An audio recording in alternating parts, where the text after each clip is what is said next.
ওরা গাঁজা সেবন করতে করতে পাগল হয়ে যাচ্ছে, ওরা ইয়াবা সেবন করতে করতে পাগল হয়ে যাচ্ছে, ওরা আজ এমন এক পথে পা দিয়েছে, আগামীর ভবিষ্যৎ অন্ধকার ছাড়া আমাদের আর কিচ্ছু নয়। এজন্য ভাই আমার, আমি আপনাদেরকে শুধু একটা কথা বলতে চাই, এদেশের মানুষ বিচারহীনতায় ভুগছিল, গরিবরা বিচার পেতে পারে নাই।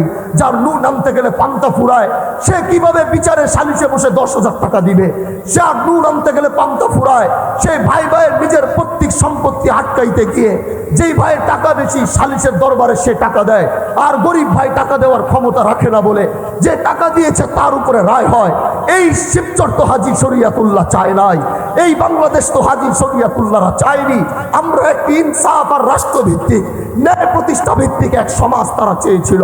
এজন্য আমি আপনাদেরকে বলবো, আসুন আমরা কাঁধে কাঁধ মিলাই, আসুন আমরা হাতে হাত মিলাই, আমরা সক্রিয়ভাবে শক্ত হই।